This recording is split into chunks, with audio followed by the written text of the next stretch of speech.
d'un modèle linéaire comme ceci, pour représenter un véhicule. Donc, on a dit que les accélérations, on les considère dans le bruit et on considère les positions et les vitesses dans le modèle directement. Et donc, on a les quatre équations de x, y, x point, y point en fonction des états précédents et des vitesses, des positions, vitesses et accélérations précédentes. Et je vous ai demandé donc d'écrire le vecteur d'état le plus approprié selon vous, la matrice grand A, la matrice grand T, le vecteur de mesure YK, que je vous demande aussi de faire de dimension 4, et la matrice C. Et on a dit qu'on considère B égale à 0 parce que le véhicule et l'évolu sont vraiment un contrôle. Donc, pour les réponses, voilà. Donc, on va commencer par X. Donc, l'état X, ce sera la position et la vitesse du véhicule. Donc, vous pouvez entasser dans un vecteur colonne X, Y, X point, Y point. La matrice grand A, donc, si on remplace XK dans la première équation du transparent et XK-1 aussi, qu'est-ce qu'on voit? Ben, on voit qu'on peut retrouver la matrice A qui lie XK, XK-1, et donc ce sera 1, 0, delta T, 0, 0, 1, 0, delta T, 0, 0, 1, 0 et 3 fois 0, 1. Okay? Ça, c'est la matrice A. La matrice T, donc c'est la matrice qui lie les accélérations x point, point, y point, point avec le bruit du modèle W. Donc la matrice T, c'est une matrice de 4 lignes et 2 colonnes, et pareil, je peux la retrouver ici dans le système de 4 équations, et ce sera la matrice donc, qui lie x point, point, y point, point avec l'état. Et donc, ce sera la matrice indiquée en bas du transparent, delta T carré sur 2, 0, 0 delta T carré sur 2, delta T 0, 0 delta T. Les mesures, ben, on peut tout mesurer parce que comme je vous disais, on imagine qu'on a une centrale inertielle sur ce robot. Donc, on peut mesurer la position et la vitesse. Donc, en gros, la mesure, c'est exactement l'état. Okay. On peut tout observer quelque part. Et donc, la matrice C, ce sera la matrice identité parce que Y et C sont identiques, à part pour le bruit de mesure petit n. Okay. Donc, sur ce transparent, j'ai en fait mis les bases pour réaliser le filtre de Kalman parce que j'ai défini A, B, C, grand T, qui me permettra de trouver comment représenter le bruit W. Et donc, par la suite, justement, on va répartir de ce grand T qui lie les accélérations du véhicule avec le bruit W. Et il s'avère que les matrices de covariance du bruit de mesure N et du bruit du modèle W vont être les suivantes. Donc, pour R,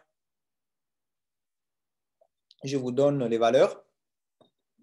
Donc, qu'est-ce que ça veut dire ça? Ça veut dire que la variance de la mesure de X vaut 0,8.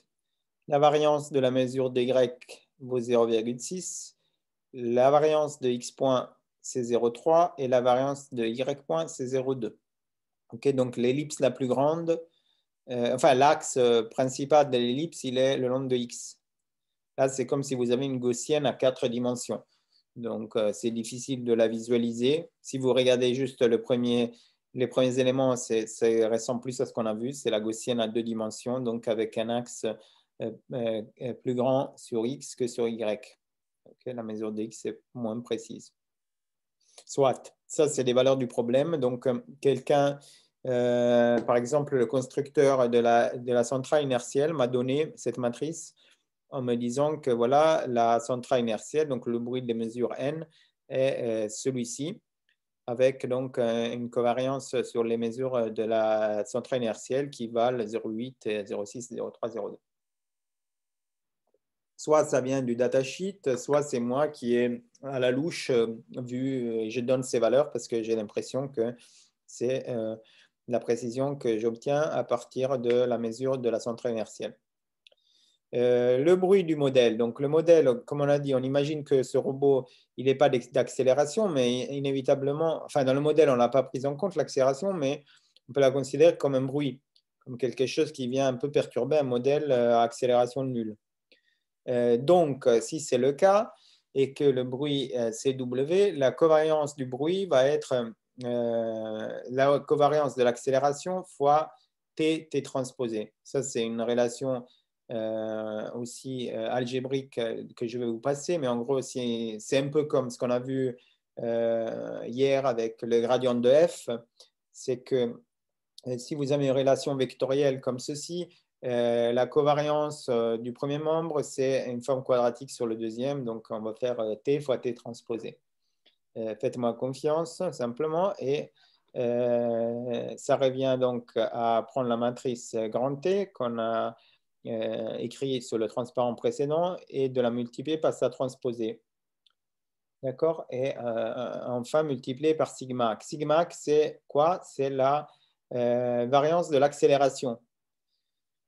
Donc, qu'on imagine être la même sur x point point et y point point. Donc, comment on trouve ça? Ben, pareil, probablement, on va faire une phase d'identification. Donc, on va voir que quand le véhicule il bouge, il y a une certaine accélération qu'on peut mesurer au niveau du véhicule. Et si on la trace, elle aura une certaine variance par rapport à une valeur moyenne nulle. Et donc, on peut mesurer cette variance et ce sera sigma qu'on met dans ce modèle. OK? Donc, tout est prêt. On peut mettre en place notre filtre de Kalman. Donc, on va mettre la première mesure, X chapeau, 1, 1. Et la première et la précision de cette première mesure. Donc là, on va mettre une matrice diagonale au choix. Et par la suite, on va commencer à itérer l'algorithme. Donc, on va faire une prédiction qui consiste à appliquer le modèle. Donc, je vais essayer de prédire à partir du modèle qu'est-ce qui va se passer et prédire aussi la covariance. Et ça, c'est l'étape de prédiction. Et après, j'ai l'étape de mise à jour où donc je vais voir l'erreur entre la prédiction et la sortie. Calculer sa covariance, calculer le gain de Kalman et mettre à jour l'état et la covariance. Donc là, c'est tout simplement les 7 équations du filtre de Kalman qui vont être itérées à chaque fois. Donc, ce sera des itérations où à la première étape, j'ai la première mesure et la première matrice. Et par la suite, je ne fais que itérer. D'accord? Donc, on va dire, c'est encore une fois une recette de cuisine où vous avez tous les ingrédients parce qu'on a tout trouvé plus. On a trouvé A, B c'est nul, on a P, bon P il est mis à jour à partir du P initial, donc il faut juste donner une valeur initiale. Q, je l'ai là, okay? Il faut juste connaître delta T sigma. C, c'est la matrice identité. R, je l'ai ici. Et voilà, c'est tout parce que tous les autres sont calculés. Je sais comment vous avez trouvé Q, s'il vous plaît. Alors, Q, c'est la variance du bruit du modèle. Le bruit du modèle, on a dit qu'il est proportionnel à l'accélération à travers la matrice T. Donc, il y a une règle en algèbre, c'est que si W égale T fois un vecteur, la covariance de W sera égale à TT transposé, la covariance de ce vecteur. C'est la règle qui est là. Donc après, j'ai appliqué la règle. Donc j'ai fait T, la matrice T fois la matrice T transposée fois la variance du vecteur. Donc après, je n'ai pas fait les calculs, mais vous pouvez le faire chez vous. Ça va faire delta T à la puissance 4 divisé par 4. 0. Delta T au cube sur 2, 0. Enfin, après, voilà, ça se fait. C'est juste, ça va faire une grande matrice 4, 4, comme R.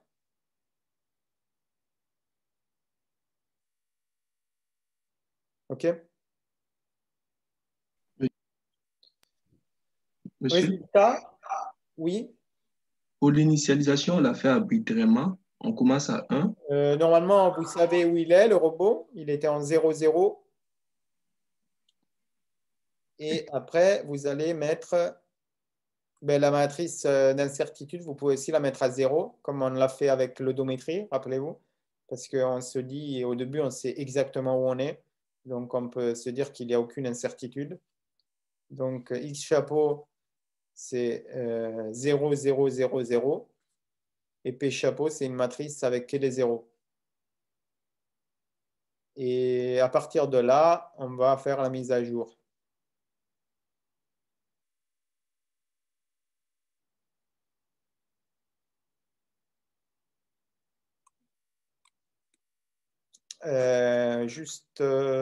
Attendez, peut-être que je vous dis une bêtise.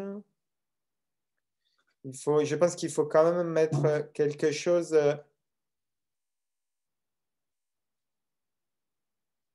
Ah non, ça devrait aller. Non, vous pouvez donc mettre tout à 0 au début. Parce que vous partez de l'origine. Vous avez vu dans le dessin, on partait de l'origine ici. À vitesse nulle. Ici, vous partez de là. Donc, l'état initial, c'est 0, 0 avec vitesse 0, 0. Et l'incertitude, vous mettez une matrice de 0 parce que vous êtes sûr de partir de cette position. OK? Même si vous mettez tout à 0, les choses elles vont évoluer parce que là, vous aurez Q qui rentre, là, vous aurez R. Et donc, à force, vous allez avoir des résultats. Donc ça, si vous voulez, j'ai un petit code, j'ai un petit script MATLAB que je peux vous donner. Après, vous ferez aussi un TP l'année prochaine en Master 2 sur ça. Mais ça fait plus peur qu'autre chose. Le filtre de Kalman, c'est vraiment appliquer bêtement, c'est cette équation. OK? Et le script, il est sympa. Donc, je vous donne directement les résultats. Et ceux qui sont intéressés, je peux vous envoyer le TP, si vous avez un peu de temps pour jouer avec. Donc, on avait dit ça, c'est le modèle, et ça, ce sont les mesures. Et donc, si j'applique, c'est vraiment ce TP-là que je peux vous donner. Donc, vous avez des données qui viennent de l'odométrie, qui sont celles-ci, et des données de la centrale inertielle qui sont à droite. Et si vous appliquez le filtre de Kalman, magie des magies, vous allez arriver à avoir un résultat beaucoup plus lisse et beau qui est illustré dans cette image. Okay? Donc là, vous avez les atouts des deux côtés. Donc, vous avez la trajectoire qui est lisse comme à gauche, comme dans le modèle, et vous avez quand même un retour au point de départ comme à droite avec les mesures. D'accord? Est-ce que vous avez des questions?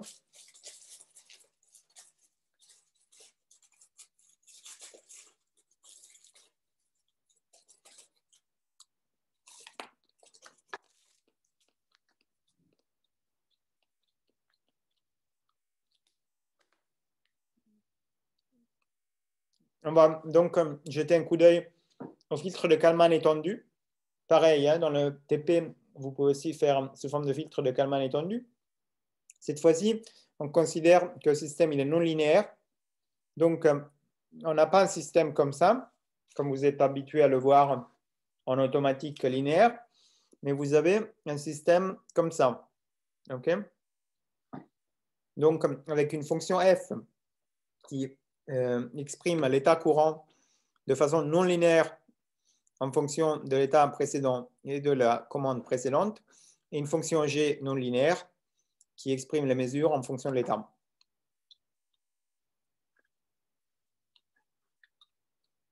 Donc, de nouveau, définition rapide. K, c'est l'itération courante.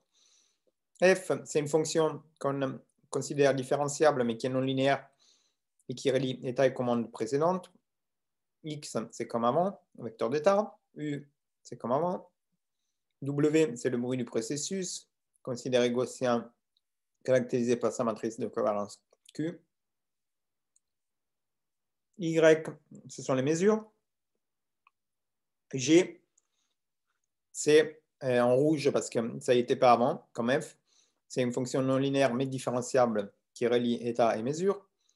N, c'est comme avant, c'est le bruit de mesure. Il est caractérisé par sa matrice de variance R. Ok, donc on a un système de ce type-là. Alors, la seule différence avec le filtre de Kalman classique, c'est qu'on va essayer de linéariser ce modèle. Donc, pour le linéariser, je pense que vous avez vu avec M. Abdelaziz les matrices jacobiennes. Donc, ce qu'on va faire, c'est qu'on va, à chaque instant, et autour de l'estimation courante, calculer les jacobiennes de F et de G. Okay? Donc, ce sont des matrices qu'on appelle grand F et grand G qui sont obtenues en dérivant chaque composant de F par chaque élément de X et chaque composant de G par rapport à chaque élément de X, le tout autour de la position de travail, donc l'argument de la fonction. Donc pour F, ce sera autour de xk-1, uk-1, et pour G, ce sera autour de xk. Okay. Une fois qu'on a fait cette opération, après, les équations du filtre sont quasiment les mêmes qu'avant.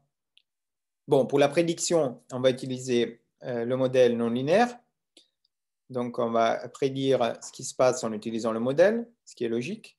Mais par contre, pour l'opération de prédiction de la covariance, on va utiliser la version avec la jacobienne, grand F. Et c'est pareil pour la covariance de l'innovation, grand G, va être utilisé. Et pour le gain de Kalman. Okay. Donc, on va utiliser petit f et petit g juste dans l'équation 1 et 3. Et sinon, partout ailleurs, on utilise les jacobiennes. Si on reprend l'exercice d'avant, en considérant cette fois-ci que le robot, c'est un unicycle, donc cette fois-ci, on va utiliser le codeur des roues. Donc, ça, c'est la même chose qu'on a fait tout à l'heure. On va utiliser les codeurs à gauche et à droite pour obtenir les vitesses v oméga. Donc là, le modèle, il va rester linéaire. Et par contre, cette fois-ci, pour ce qui concerne la localisation du véhicule, on va utiliser pas une centrale inertielle, mais un GPS et un tachymètre. Donc cette fois-ci, on a la position, on mesure la position, mais on ne peut pas mesurer comme avant X point et Y point. Avec un tachymètre, on peut uniquement mesurer la vitesse linéaire de l'unicycle, donc la vitesse d'avancée. Donc autant l'équation du modèle, elle est linéaire, c'est la même qu'avant, autant l'équation de mesure, elle est non linéaire cette fois-ci. Les mesures sont non linéaires. Donc, essayez d'écrire petit y et petit g et en dérivé grand G. Okay, je vous laisse quelques minutes pour faire ça.